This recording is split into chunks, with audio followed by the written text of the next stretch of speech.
Sean bienvenidos, estimados estudiantes. Mi nombre es Héctor Emilio Castillo y este día me corresponde dar la primera sesión de lo que es la asignatura. Vamos a ver.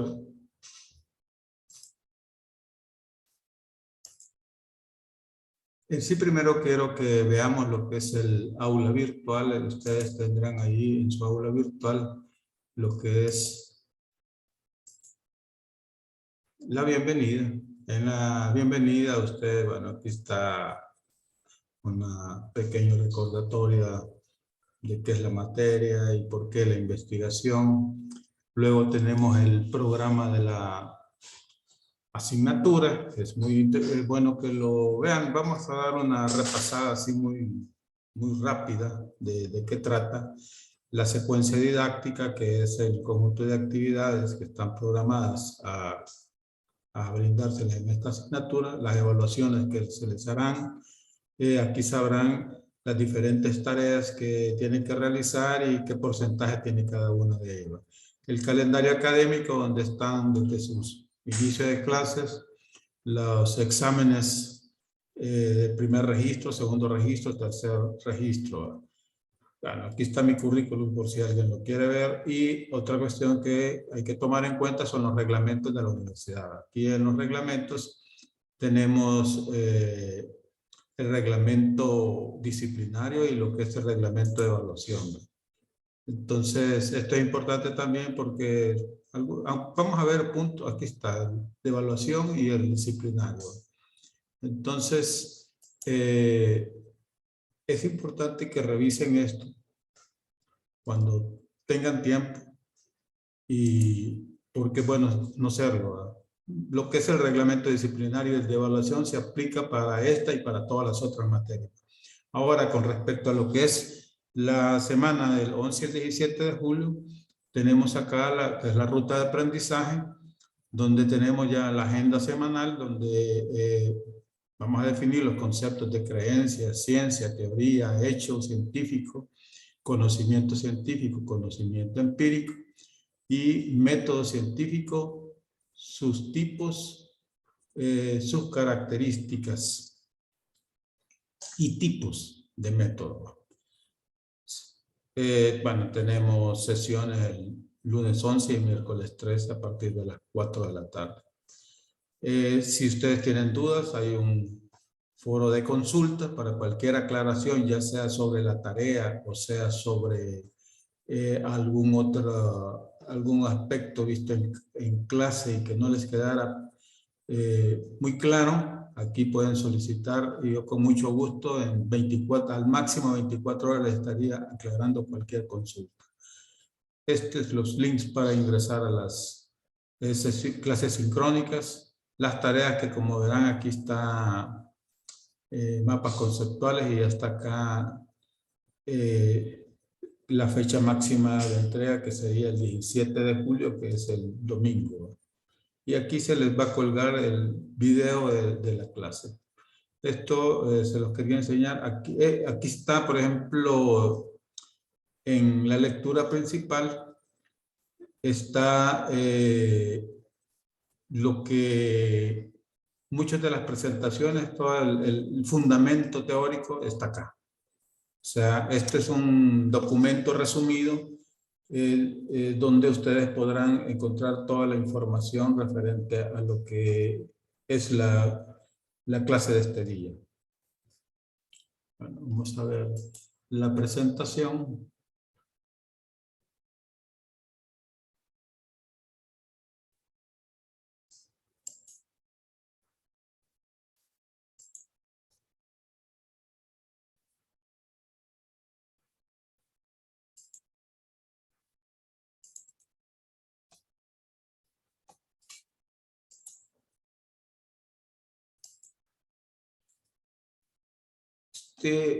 Yo acá les he puesto tips de investigación. Porque, o sea, realmente metodología de la investigación, ustedes pueden encontrar infinidad de libros en la internet.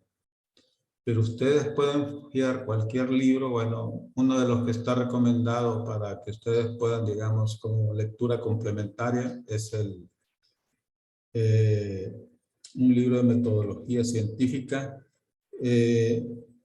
que es generalmente el que nosotros consultamos, que es Sampieri. Este es el libro que generalmente podemos ir a revisar, algo ahí que queramos ampliar de los conocimientos. Ahora, ¿por qué le llamo tips? Porque la verdad que cuando yo cursé mi maestría de salud pública, tuve que hacer, tenía como obligación hacer una investigación para que me dieran mi título de maestro. Resulta que allí por primera vez yo vi investigación.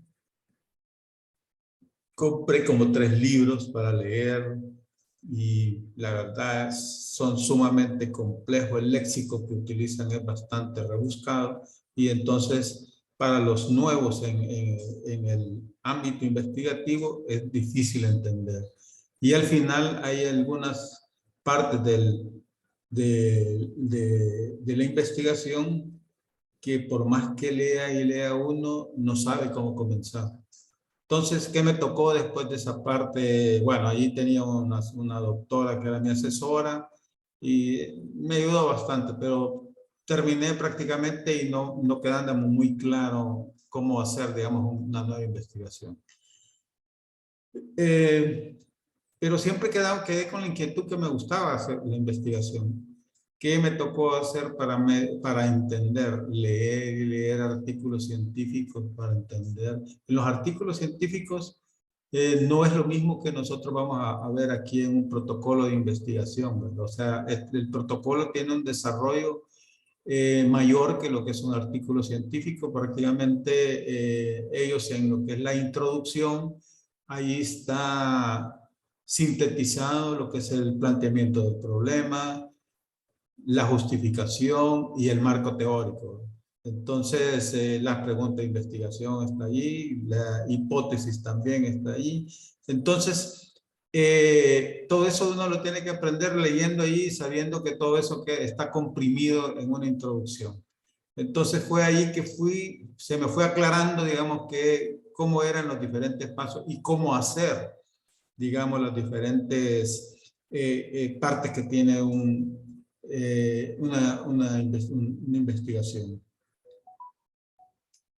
Ya viendo lo que es en sí, acá un poco lo que es el programa, así muy generalmente, tenemos que el número de horas que tiene esta asignatura es de 90 horas, de esas semanales son 2 horas teóricas, 3 horas prácticas semanales. Bueno, vamos, más adelante les voy a explicar cómo vamos a repartir este tiempo. La descripción de la asignatura. La metodología constituye un elemento fundamental en el aprendizaje de los estudiantes, la cual permite que estos puedan desarrollar habilidades teóricas y prácticas para poder llevar a cabo el desarrollo de investigaciones.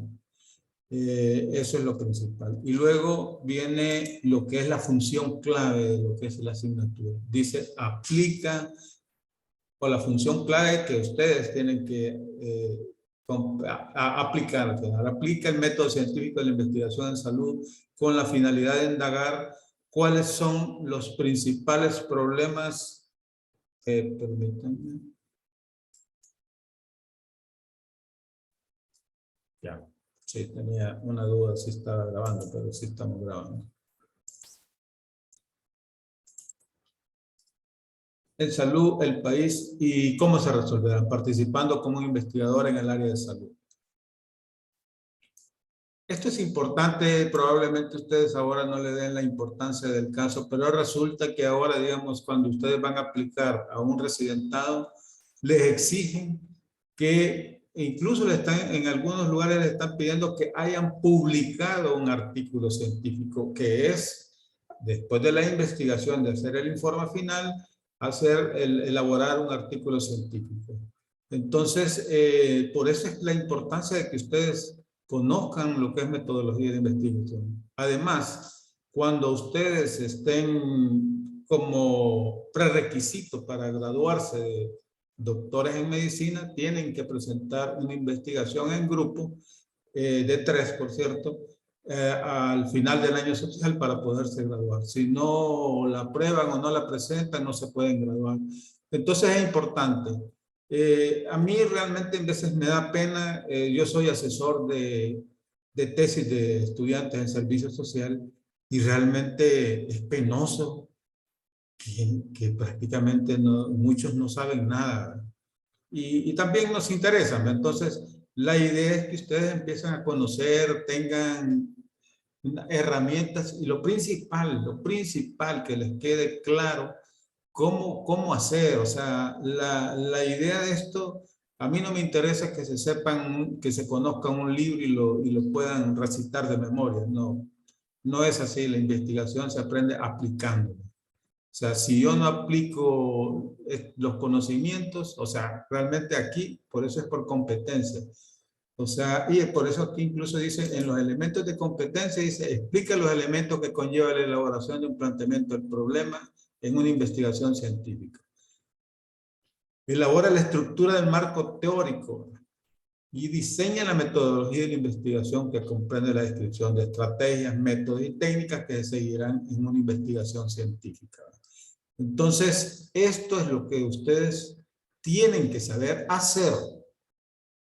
No es conocer, esto es hacer, ¿no? O sea, y lo van a hacer.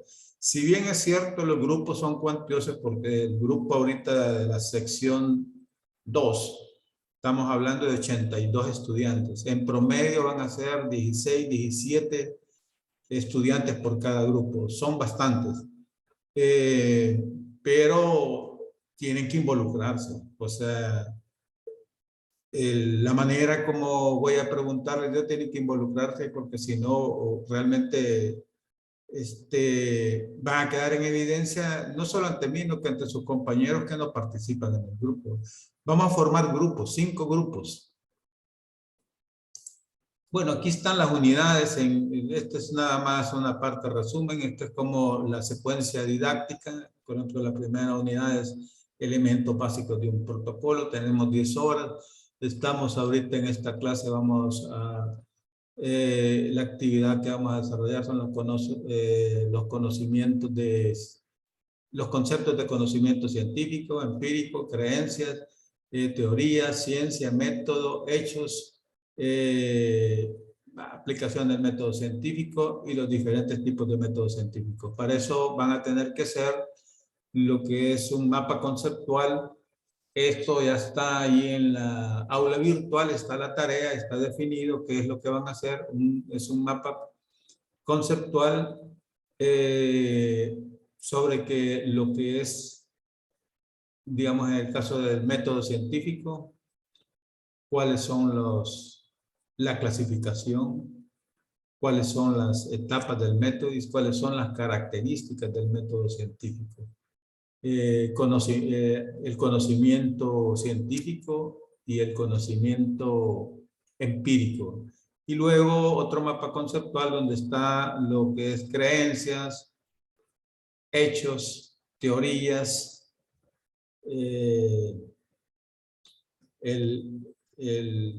los tipos de método científico y todo eso.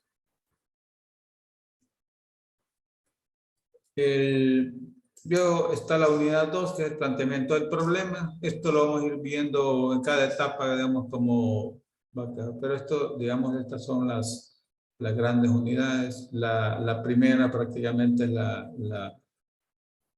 que es, bueno, no es la más sencilla, porque aquí en la primera tenemos nosotros elaborar el perfil de investigación.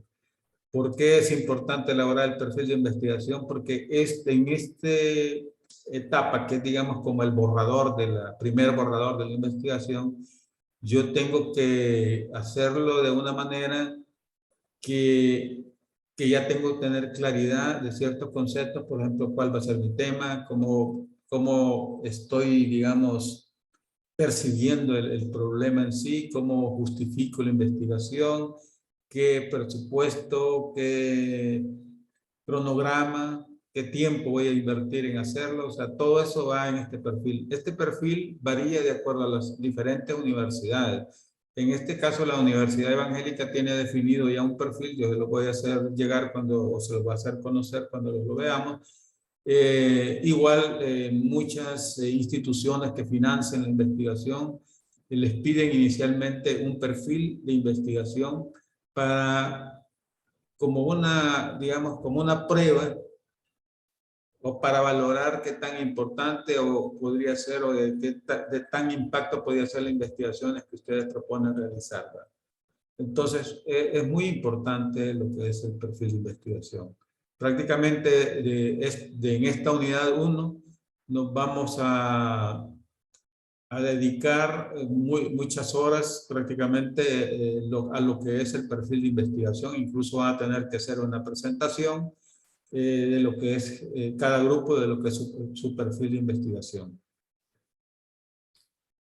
Luego lo que es la unidad, bueno, la unidad 2 es el planteamiento del problema, esto igual, ya lo vamos a ver, lo que es la fundamentación teórica, la unidad 3, la unidad 4 es el diseño metodológico de la investigación que ustedes propongan, y finalmente la construcción y validación de un instrumento para recolección de datos. Esto vamos a hacer un instrumento, vamos a construir y validar un instrumento sencillo, y la validación también la vamos a hacer un poco sencilla, porque en sí construir y validar un instrumento de recolección de datos, solo eso es una investigación, ¿no? Entonces nosotros vamos a tratar de hacer la forma más sencilla y más al alcance, digamos, de que puede estar a nivel de ustedes. Generalmente lo que hacemos es utilizar instrumentos ya utilizados en otras investigaciones, y lo único que hacemos es validarlos con respecto al entendimiento, en el sentido que algunas palabras son hechas en otros países, no significan igual que lo que significa en nuestra población. Entonces, por eso hay que adaptarlos prácticamente. Hay que adaptarlos cuando una vez los adaptamos, los validamos.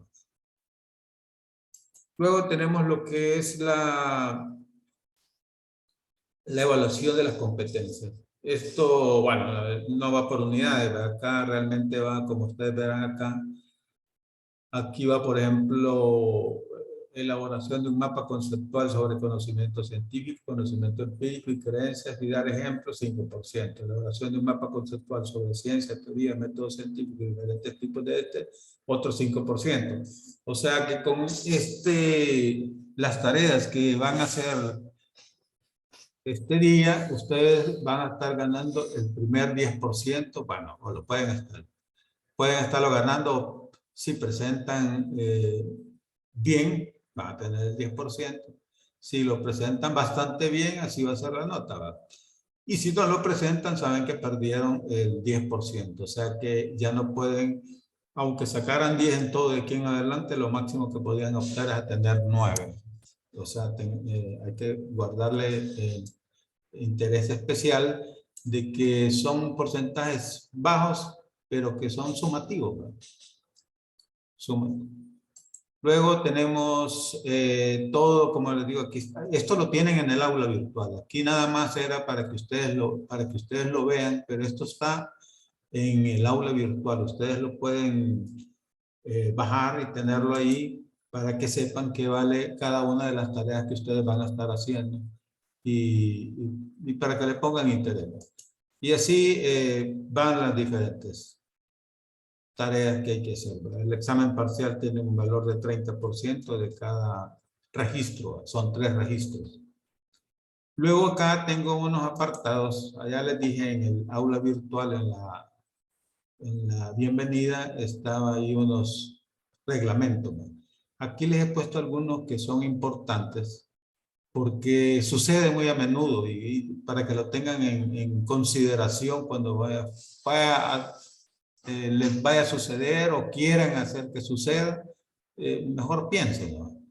Dice, este artículo dice que el estudiante que faltare a una actividad evaluable que no sea examen parcial, o sea, un examen corto, discusión, exposición, presentación de una tarea, podrá solicitarlo de forma diferida ante el Consejo Técnico de la Facultad de Medicina, en este caso. Ustedes tienen que hacer una nota, explica primero detallando cuál actividad es la que no pudieron asistir y luego de eso, bueno, tienen 72 horas después de haber concluido la actividad para presentar esta solicitud. Esa solicitud debe llevar una justificación, atestados y pruebas correspondientes, ¿verdad? Estos nada más que realmente no traten de porque no estudiaron o por alguna cuestión, porque generalmente si no tienen la justificación se las rechazan y su calificación de esa actividad es 0. O sea, tómenlo en cuenta. Dice, en el caso de resolución sea favorable, deberá cancelar el costo respectivo y la actividad deberá ser reprogramada. Eso es cuando se las aprueban. Luego tenemos otro acá que es lo de la asistencia. Para tener derecho a la evaluación final, o sea, el tercer registro y el examen de reposición, el estudiante debe acreditar el 80% de asistencia durante el periodo académico en la asignatura de que se trataba, lo cual se comprobará con los controles del docente. Esto, en el caso de la clase virtual, lo que se hacen son capturas de pantalla y en base a esas capturas de pantalla se identifican quiénes son los que están presentes. Entonces, por eso es importante que si ustedes entran con una computadora o celular, no recomiendo que lo hagan con celular, tener una computadora o una laptop que no es de ustedes o la cuenta no es de ustedes, cambien el nombre. O sea, cambiar el nombre se hace acá, aparecen unos puntos por acá y ahí ponen ustedes renombrar y para que ustedes pongan el primer nombre y su primer apellido, para que así cuando se tomen las capturas de pantalla aparezcan que sí ustedes estaban presentes.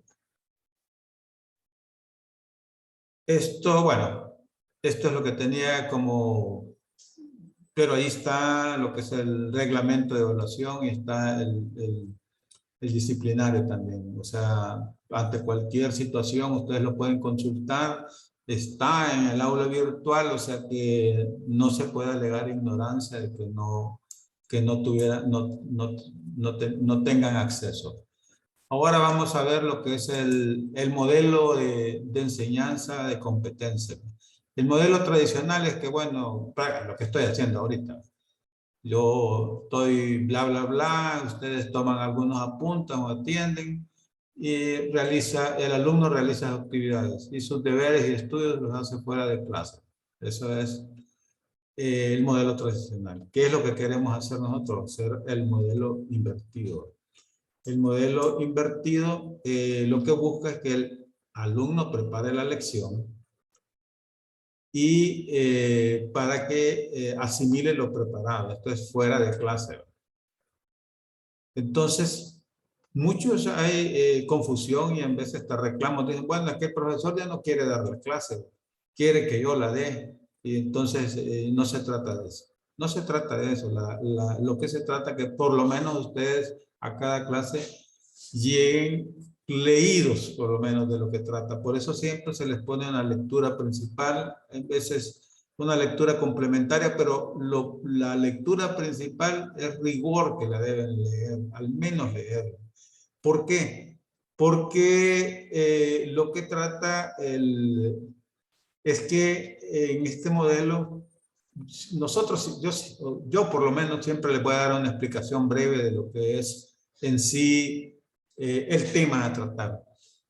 Pero la idea es que durante la clase ustedes realicen las actividades sobre el trabajo que antes se llevaban a casa. La idea es que incluso aquí tratáramos en la clase de hacer la tarea. ¿Por qué? Porque si cualquier inquietud, duda o algo así, ustedes me preguntan, porque ahí voy a estar yo y yo les aclaro qué es lo que tienen que hacer o qué tienen que buscar para, digamos, seguir con su tarea. Entonces acá prácticamente el docente nada más es una guía para consolidar el aprendizaje, porque al final estas actividades, estas tareas son los que hacen que ustedes realmente tengan un aprendizaje significativo. Entonces, A mí no me interesa que se la lleven a la casa porque resulta que en la casa allá ustedes hacen algo y no lo entienden. Bueno, ahí lo siguen haciendo y lo dejan malo o equivocado y después se queda que así es, aprenden que así es. No, la idea es que acá nosotros, digamos, discutamos las dudas para efectos de que lo que estemos haciendo vaya quedando bien. Entonces, además que para ustedes es importante porque en la medida que ustedes resuelvan las tareas dentro del tiempo de clase, porque la idea acá es, como les digo yo, 20, 30 minutos a lo sumo de estar dando esto. De ahí luego pasamos a lo que es la tarea. La tarea de 20, si son 20 o 30, estamos hablando son 100 minutos, de 80 a 70, 80 minutos. Luego, en todas las semanas va a haber una ruta de aprendizaje que prácticamente dice qué es la agenda, cuándo son las reuniones y eso es lo más importante. Esta vez vamos a ver los temas de creencias, ciencia, hecho y teoría.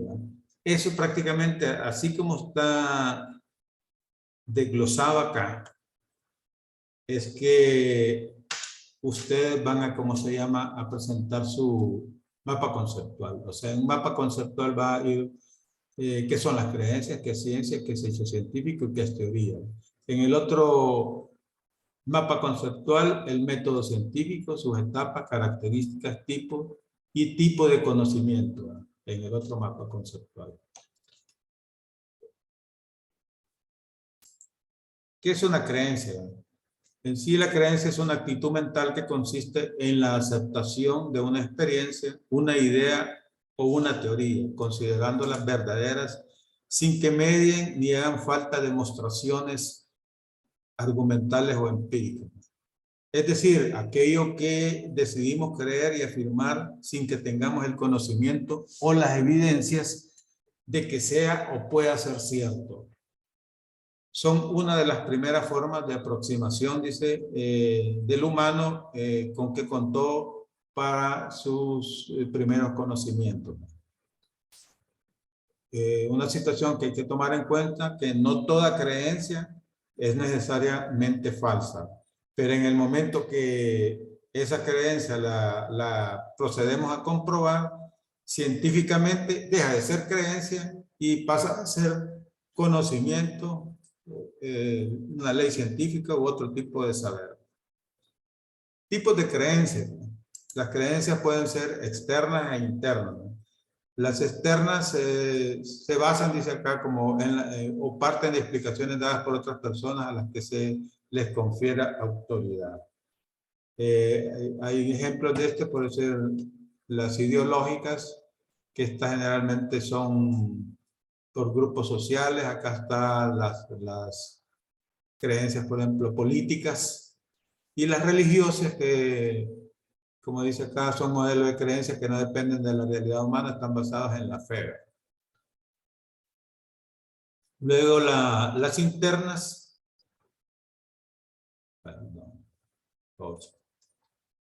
es cuando surgen, provienen propiamente del individuo como fruto de su experiencia directa con el mundo o de la interpretación errada o no que puede hacerse una persona de algún evento.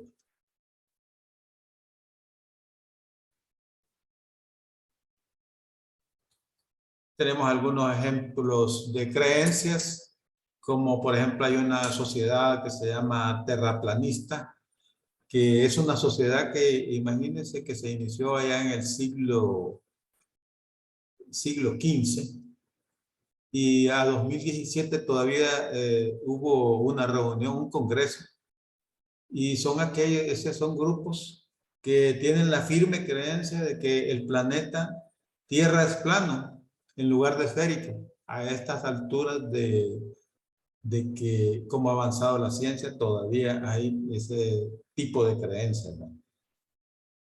Bueno, hay otras como que si le barren los pies a una persona se impide que esa persona se case.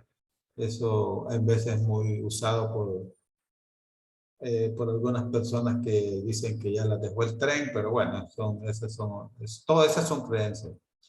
¿Y cuáles son las funciones de la creencia? Las creencias, dicen, son aproximaciones al mundo real que intentan complacer nuestras necesidades a través de algún tipo de explicación más o menos verosímil. Dicen.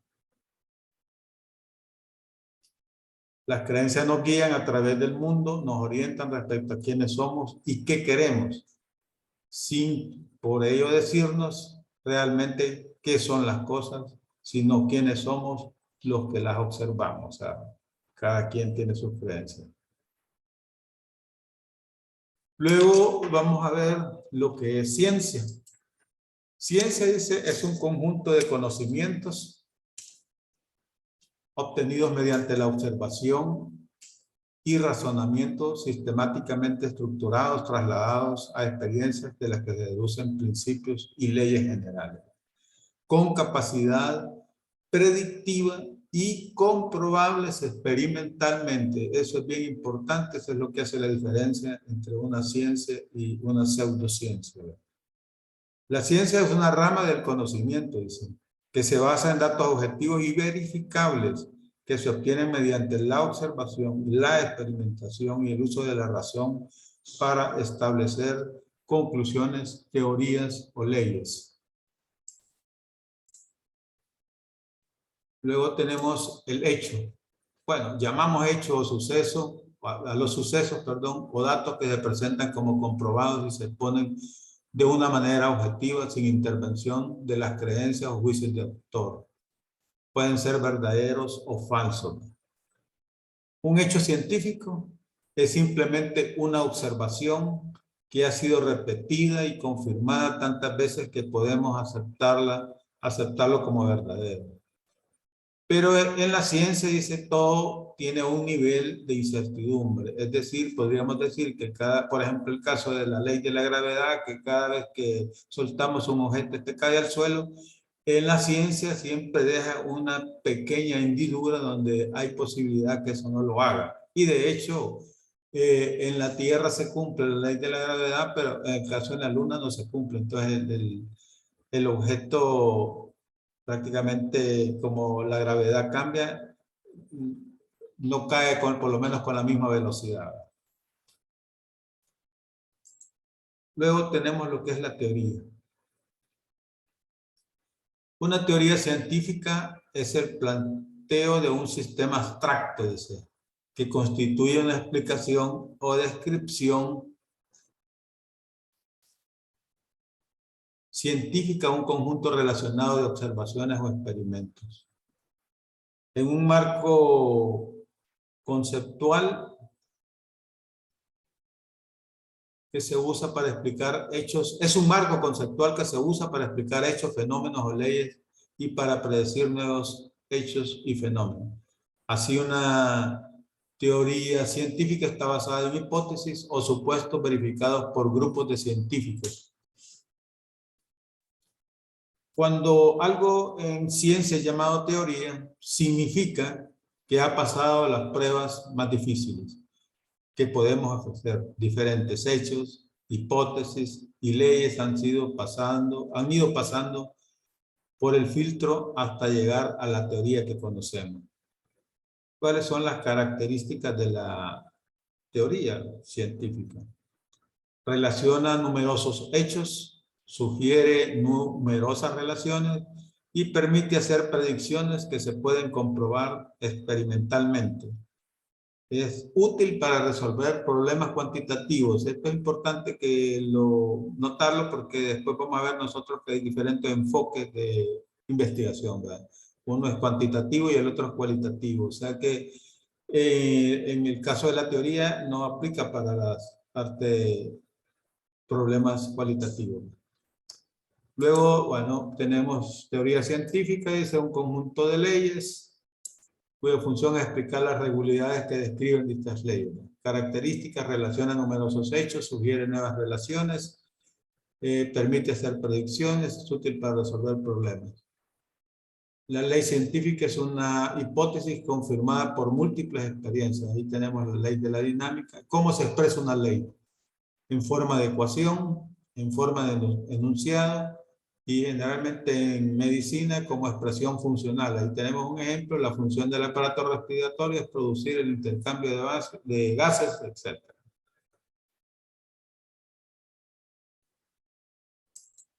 ¿Qué es el método científico? Es el proceso utilizado en una investigación que busca establecer la explicación de un fenómeno.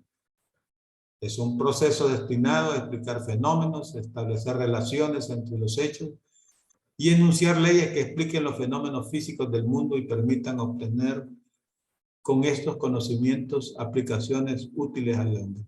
Es una práctica utilizada por la comunidad científica como válida a la hora de proceder con el fin de exponer y confirmar sus teorías. Las teorías científicas están destinadas a explicar de alguna manera los fenómenos que observamos. Pueden apoyarse o no en experimentos que certifiquen su validez. El método científico es uno de los procesos de investigación que a través de una serie de pasos ordenados permite llevar adelante un estudio, adquirir nuevos conocimientos o corroborar la veracidad de determinados fenómenos. El proceso puede repetirse varias veces a fin de corroborar la veracidad como o no del resultado. El método científico es un proceso de investigación que puede emplearse en diversos tipos de estudios, como los experimentales, descriptivos, de casos, encuestas, entre otros. La característica única de la investigación científica es el método científico, el cual debe de considerarse como un enfoque de adquisición de nuevo conocimiento. Este enfoque distingue efectivamente la ciencia de la no ciencia. Es necesario aclarar que el método científico no es actualmente un método único, como el nombre induciría a creer erróneamente. Bajo el término método científico se incluye un conjunto de principios y métodos de investigación que ayudan a los investigadores a obtener resultados válidos de sus estudios. ¿Cuáles son los pasos del método científico? Tenemos la observación, la formulación de hipótesis, la experimentación y lo que es las conclusiones. La observación consiste en prestar atención de manera directa o indirecta a lo que se quiere estudiar o investigar. Dice ahí, cuando un científico encuentra un hecho o fenómeno interesante, lo primero que hace es observarlo con atención. Luego, la formulación de hipótesis consiste en formular una premisa o declaración tentativa que podría responder o no a las preguntas. El científico se planea el cómo y el por qué de lo que ha ocurrido y formula una hipótesis. Luego, la etapa de experimentación conlleva realizar pruebas y experimentos que permitirán confirmar o refutar las hipótesis. El científico debe comprobar si es cierto. Para ello realizará múltiples experimentos modificando las variables que intervienen en el proceso y comprobará si se cumple su hipótesis. De hecho, aquí tenemos en esta gráfica, el hipótesis comprobada, no regresamos a formular nuevas hipótesis. Hipótesis comprobada, sí, procedemos a las conclusiones, que es la cuarta etapa. Las conclusiones es el resultado de analizar, valga la redundancia, los resultados para obtener deducciones en torno a las hipótesis. Aquí el análisis de los datos experimentales permite al científico comprobar si su hipótesis era correcta y dar una explicación científica al hecho o fenómeno observado.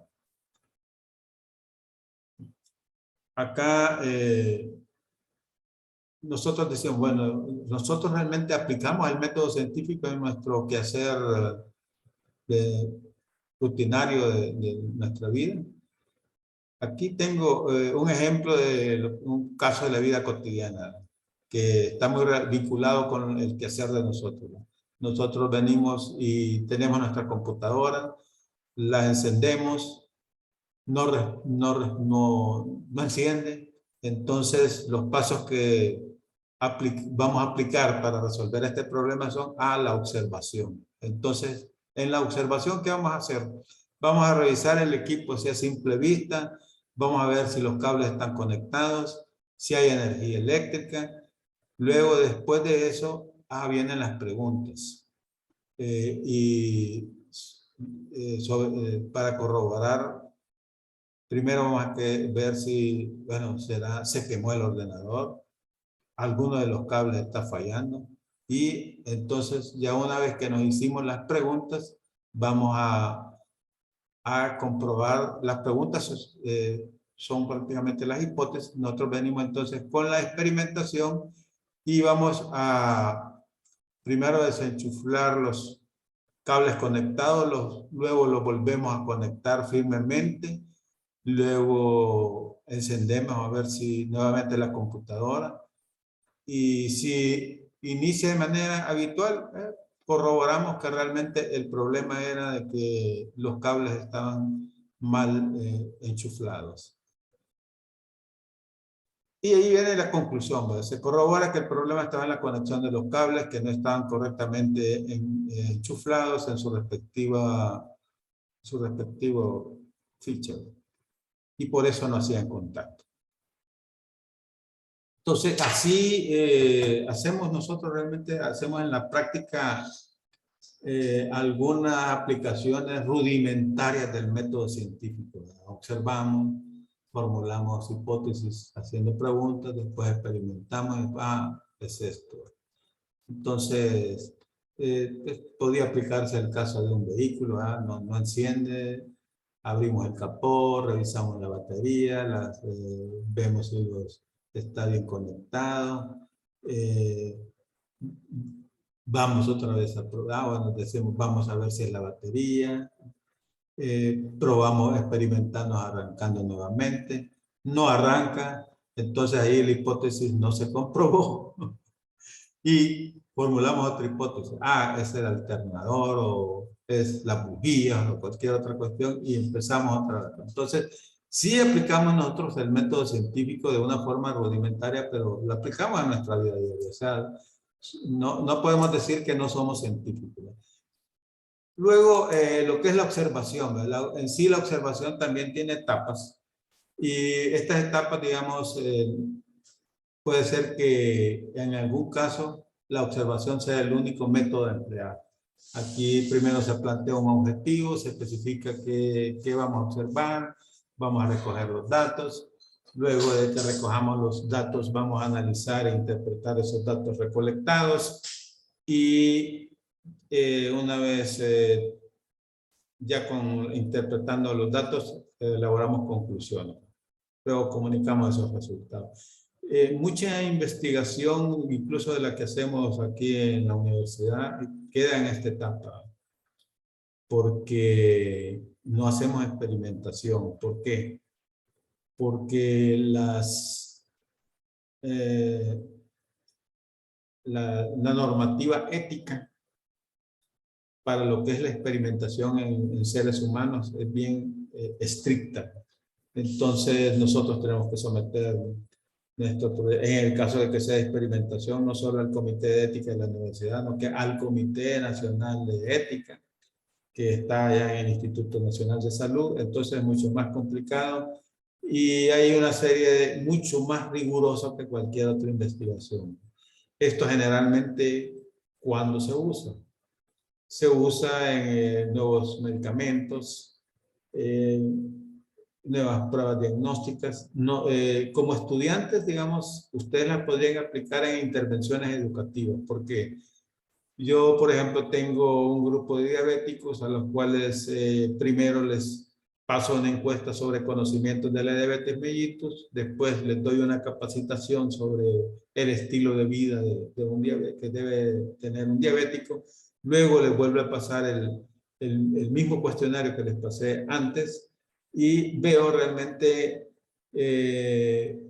si yo tengo una valoración de un 20%, un 40 o 50% inicial y luego después de la educación tengo un 80%, realmente hay un cambio. Entonces, La intervención educativa ha hecho que realmente yo estoy midiendo la intervención educativa y esa es una investigación experimental en el sentido de que yo hago una intervención en el estudio. Los estudios pueden ser experimentales y observacionales. Experimentales, yo intervengo en una de las variables de estudio. En el observacional solo las observo, no hay ninguna intervención. Entonces, sí, nosotros la mayoría de casos está por acá de los estudios. Luego lo que es formulación de hipótesis, bueno, esto nada más dice que está buscando, tratando de probar o se define como explicaciones tentativas del fenómeno investigado, formuladas a manera de proposición. Son juicios que se estructuran acerca de la realidad investigada. Las hipótesis no necesariamente son verdaderas, pueden serlo o no, pueden comprobarse o no con el hecho. Este es un trauma para a veces el que hace por primera vez investigación, que se formula una hipótesis y cuando recolecta los datos se da cuenta de que su hipótesis de estudio no es verdadera. Y hay veces que quieren forzar y no se trata de eso. Si no es verdadera, bueno, hay que revisar y hay estudios donde las formulaciones de hipótesis son negativas. O sea, no nos tenemos que traumar porque nuestra hipótesis no la corroboramos. Luego la experimentación, generalmente esta fase está orientada a lo que se hace en laboratorios y todo esto. En este caso, nosotros es poco lo que hacemos en la salud, cuando nos referimos a los seres humanos. Y la conclusión que prácticamente, como dice, que es una idea que explica el hecho de que ha desencadenado todo el método de estudio, el hecho que ha desencadenado. Luego tenemos el método científico, características. Las características del método científico, tenemos que es riguroso. El investigador debe seguir el orden de todos los pasos del método sin alterar ninguno de ellos. Esto es bien importante.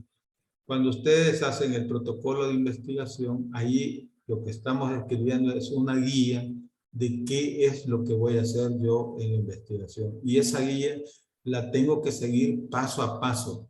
Por eso es riguroso. No me puedo salir porque resulta que en el momento que yo me salga de esa guía que elaboré y que en cierto momento ha sido aprobada, yo dejé de ser riguroso, entonces perdí esa característica del método científico y ya todos mis resultados no van a tener validez porque perdió el rigor. Lo otro es que otra característica es que es objetivo, se basa en hechos concretos y comprobables y no en deseos, creencias u opiniones. Dice que es responsabilidad del científico investigador mantener su visión subjetiva al margen de la investigación. Progresivo, porque los conocimientos que se obtienen son acumulativos, pueden reafirmar o complementar las investigaciones y descubrimientos ya existentes e incluso corregirlos. Y esto sucede en la práctica que ustedes van a hacer. Generalmente nosotros hacemos investigaciones que lo que hacen es reafirmar lo que otros ya descubrieron, pero lo estamos reafirmando en nuestra población de estudio. Entonces estamos adquiriendo, hay vacíos de conocimiento porque sí, se conoce que en Estados Unidos, que en Europa, que en México, en Venezuela, se comportan, sí, las personas, pero queremos ver qué sucede en El Salvador. Puede ser que reafirmemos los conocimientos que han ocurrido en otras investigaciones de otros países o complementemos esos conocimientos. Y de hecho también en algunos casos pueden descubrir algunos conocimientos. Otra característica es que sea racional, ¿no? Porque utiliza la razón para realizar deducciones y se basa en la lógica y no en opiniones o creencias, ¿no? También es verificable porque las hipótesis propuestas deben poder ser aplicables y comprobadas empíricamente a través de la experimentación. O sea, esta es una de las características también bien importantes, verificable. Porque yo planteo algo, por ejemplo, en una investigación, tengo mis resultados.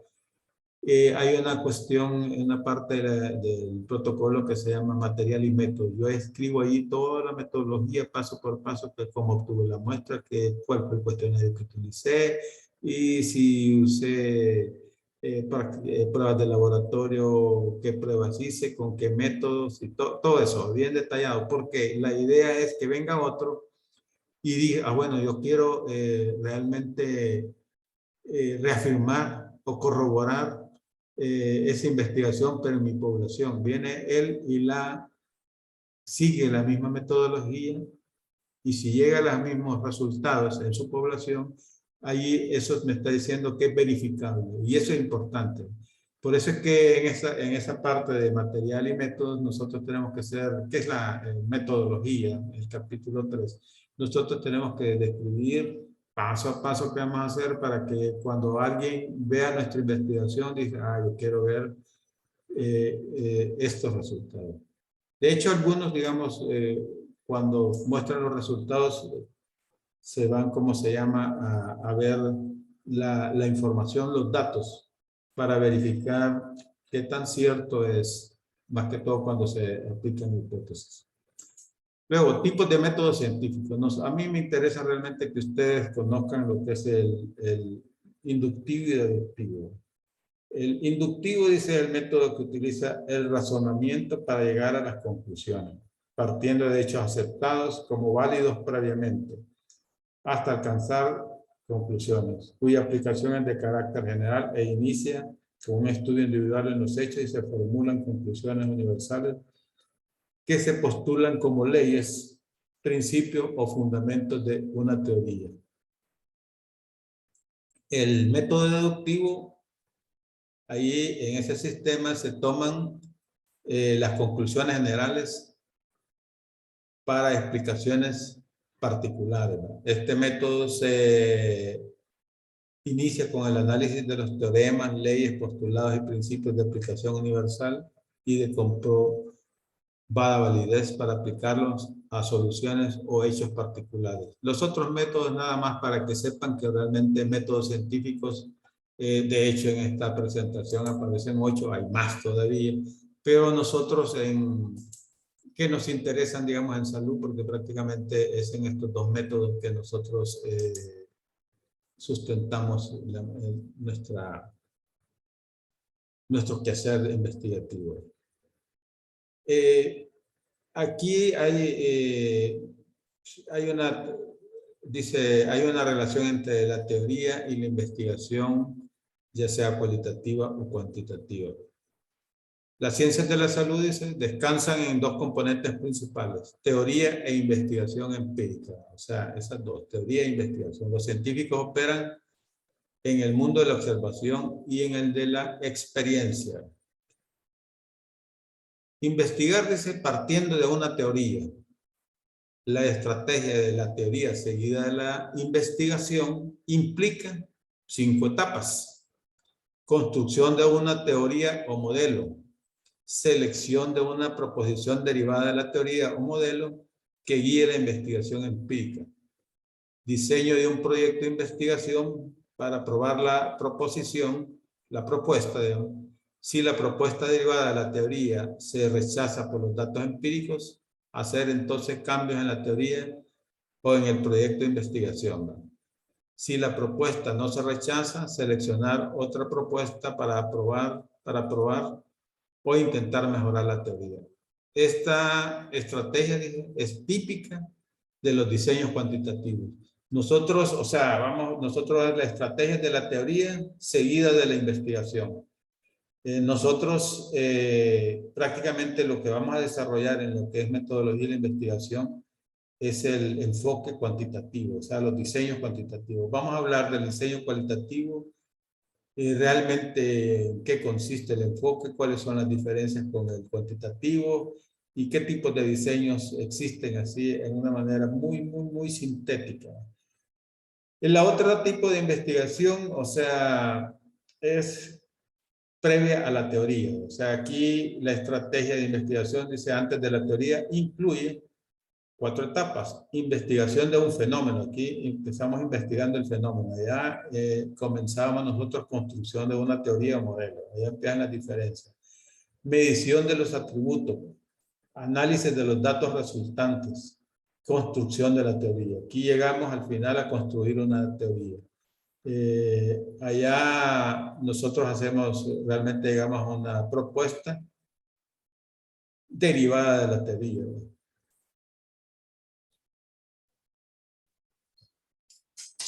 Claramente ambas estrategias consideran la construcción o el refinamiento de la teoría como la manifestación principal del progreso científico. Vamos a ver ahora lo que son los tipos de conocimiento. Esto es bien importante también que lo conozcan porque hay en veces confusiones ahí, pero ahorita les va a quedar claro, ¿verdad? Tenemos dos conocimientos, el científico y el empírico. El científico es objetivo, el empírico en menor grado. El científico es sistemático y riguroso, el otro para nada. El científico se fundamenta en lo empírico, aquel también lo hace, ¿verdad? Pero en menor grado. Es metódico el científico, el otro no lo es. Puede ser obtenido por inducción o por deducción. El científico, en el empírico solamente por deducción, ¿verdad?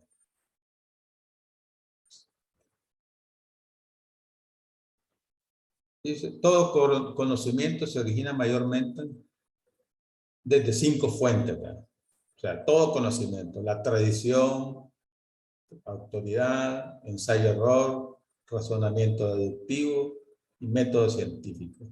La tradición, digamos, es el más antiguo de los conocimientos y el método científico es el más reciente.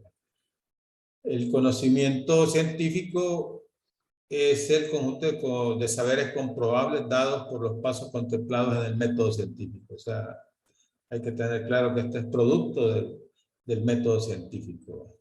Es decir, dice aquellos saberes que se obtienen mediante el estudio riguroso, metódico y verificable de los métodos de los fenómenos de la naturaleza. Acordémonos de las características del método. El conocimiento científico se sustenta en evidencias y se recoge en teorías científicas. Dichas teorías pueden ser renovadas, modificadas o incluso sustituidas por otras en la medida que sus resultados e interpretaciones respondan de mejor manera a la realidad. A menudo se piensa que el conocimiento científico, así como el religioso o el místico, se sustentan en la pura fe en la interpretación de los hechos, lo cual no es realmente cierto, dado que la diferencia de los discursos mágicos, pseudocientíficos o religiosos, la ciencia se sustenta en la comprobabilidad de sus apreciaciones, aplicando mecanismos experimentables, repetibles y debidamente aceptados. Vemos otra vez que todas las características del método.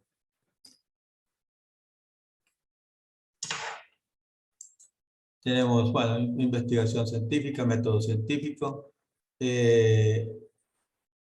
La investigación aplicando el método científico llegamos a producir conocimiento científico, ¿verdad? Acá, poco de lo que ya hablamos, se fundamenta a través de los métodos de investigación, y prueba. El investigador sigue procedimientos, desarrolla su tarea basándose en un plan previo. Aquí está el protocolo de investigación, ese es el plan previo. Es crítico porque trata de distinguir lo verdadero de lo falso. Se distingue por justificar sus conocimientos, por dar pruebas de su verdad. Por eso es fundamentado, porque demuestra lo que es cierto. Es objetivo porque es válido para todos los individuos y no solamente para uno determinado. Es de valor general y no de valor singular o individual. Pretende conocer la realidad tal como es. La garantía de esta objetividad son sus técnicas y sus métodos de investigación y prueba. Como verán, siempre aquí vamos, para que sea, hay que aplicar lo que es las características del método científico. Aquí tenemos tres conceptos que son importantes. Ciencia dice conocimiento válido acerca del objeto obtenido a través del método científico y sistematizado en teoría. Método científico. Procedimiento utilizado para descubrir las condiciones en que se presentan sucesos específicos. La investigación científica. Actividad que genera conocimiento. O sea, vamos para acá. Mediante el uso del método científico. También se puede definir como un estudio sistemático, empírico, controlado y crítico de hipótesis sobre supuestas relaciones entre fenómenos. Esto prácticamente es la vinculación que hay entre entre lo que es ciencia y método científico. O sea, por eso es tan importante esta asignatura, ¿verdad?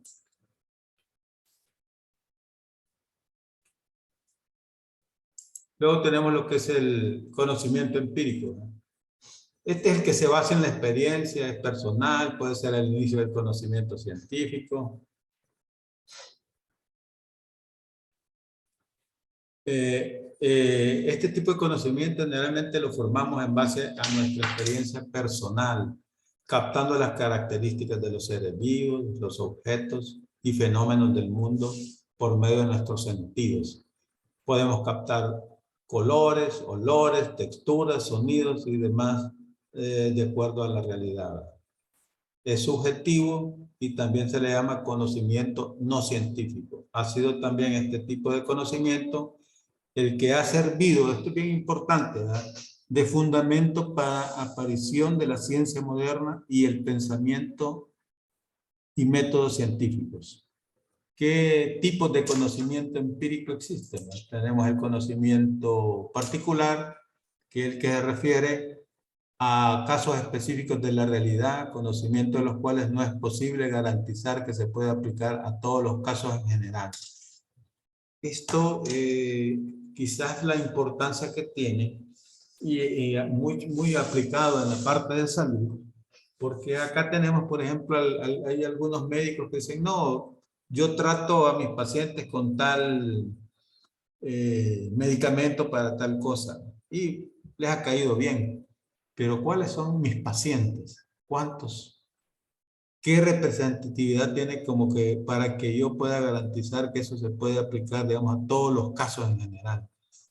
Eso no es metódico, es nada más un tipo de conocimiento empírico, o sea, de la experiencia. En lo particular, yo he visto que a los 20 pacientes que yo manejé, realmente mejoraron. Sí, pero eso no tiene no tiene ningún rigor, no es objetivo, no es replicable, ¿no? Porque si lo replicamos a otras personas, probablemente no va a tener ese efecto. Entonces, por eso es bien importante que conozcamos lo que es el conocimiento empírico. Y el contingente es aquel conocimiento que se atribuye a características concretas a un objeto, pero que se podría dar el caso de en el futuro carezca de ellas, dice, ya sea porque ese objeto cambia o porque tiene unas características diferentes en función del contexto y situación en el que se encuentra. Yo aquí ponía el ejemplo de contingente. Yo, por ejemplo, me entrevisto a 10 diabéticos en la consulta externa y bueno, y veo los resultados de glicemia en ayunas que hicieron previo a la consulta. Todos tienen un control aceptable, digamos, está entre 60 y 120 su glicemia. Entonces yo puedo decir, los diabéticos que vi hoy, este día en la consulta, todos tenían un control metabólico adecuado en lo que respecta a la glicemia. Sí, pero ese es un conocimiento contingente. Porque si mañana estas personas, porque no tomaron sus medicamentos, porque tuvieron una cena muy rica en carbohidratos, probablemente sus valores de glicemia en ayunos no van a ser los mismos. Entonces esto es contingente. O sea, yo no puedo decir que por 10 pacientes que me entrevisté un día, todos estén, digamos, tengan un buen control metabólico. Entonces, esa parte, esos 10 nos representan, digamos, no son representativos de todos los casos, digamos. Entonces, a eso se refiere de contingente. Algunas características del conocimiento empírico, basado en la experiencia, limitado a la percepción sensorial, bueno, subjetivo, o sea, porque yo lo digo, asistemático y no verificable. Particular es práctico, eso sí, es práctico, yo de la práctica estoy diciendo, pero por eso no puede ser conocimiento científico, no es asistemático, no es verificable, es subjetivo, o sea, tiene todas estas características. La única que basada en la experiencia, digamos, puede compartirse con el conocimiento científico que tiene prácticamente teoría y experiencia. Ejemplos: entender que el fuego quema porque nos acercamos y sentimos que quema. Probar chocolates es descubrir que tienen un sabor dulce. Asociar que el cielo gris se asocia a lluvias. Aprender un nuevo idioma por medio de la práctica. Y que la llegada del verano es lo mismo que calor y mucho sol. Diferencias entre los conocimientos. El conocimiento empírico está basado en la experiencia personal, ¿verdad? Y la percepción de la información que uno capta a través de sus sentidos, con la cual puede establecer conclusiones propias acerca de la realidad. Es decir, lo empírico es subjetivo. En cambio, el conocimiento científico está basado en la evidencia y la aplicación de métodos estandarizados para verificar los datos que se tienen y generar un conocimiento lo más objetivo y cercano a la realidad posible. Por acá puse este concepto, porque generalmente en muchos documentos que ustedes lean de investigación y dicen, bueno, epistemológicamente tal cosa significa tal cosa. Entonces, consideré que es bueno que ustedes sepan a qué se refieren cuando están hablando de eso. Aquí dice que la epistemología estudia las circunstancias históricas, psicológicas y sociológicas que llevan a la obtención del conocimiento científico y los criterios por los cuales se les justifica o invalida, así como la definición clara y precisa de los conceptos epistémicos más usuales, tales como la verdad, objetividad, realidad, justificación. O sea, en resumen, ¿verdad? Acá lo que cuando hablamos de epistemología, estamos hablando de la forma como se ha obtenido el conocimiento científico. Y esto en el sentido, por eso se justifica, o por eso se invalida. Y, o sea, parte de por qué se justifica inválido está basado en la verdad, la objetividad, la realidad, la justificación. Entonces, cuando ustedes hayan esta palabra, ya van a saber de qué es, cómo, cuando se refieren a epistemológicamente, el concepto, o sea, cómo se obtuvo el conocimiento, cómo se justifica o valida, y prácticamente eso, ¿no? O sea, siempre estamos hablando de conocimiento científico. Claro que aquí podría ser, epistemológicamente el concepto tal está invalidado porque no fue subjetivo. Igualmente es conocimiento empírico, entonces. Bueno, esto era lo que tenía yo para este día. Espero que les haya quedado claro. Siempre está el foro para aclaración de dudas y no se olviden de hacer las tareas que tenemos, ¿no? Entonces, tienen hasta el domingo para presentarlas y son sencillas, son tareas realmente sencillas de hacer mapa conceptual y ahí está en el aula virtual. Tenemos una Quiero ver si estamos por acá. Uy, aquí está. Aquí está para que ustedes suban su tarea.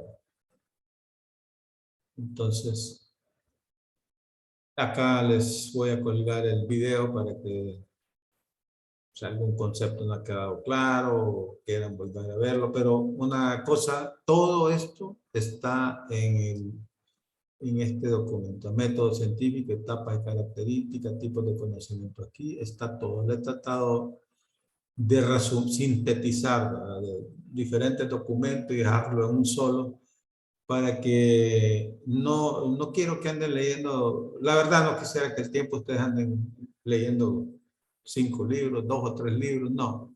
Me interesa que estas cuestiones que son conceptos que deben de tener bien claros, los tengamos claros, ¿verdad? Y no leyendo libros, una cantidad de libros para poder aclararlos, no, está bien sintetizado, son 11 páginas, ahí pueden subrayar y llegarán quizás a lo sumo a un par de páginas, y ahí tienen lo que necesitan conocer y bueno, y dominar conceptualmente para que sepan diferenciar qué es cada uno de estos conceptos. Bueno, nos vemos el miércoles, ha sido un placer.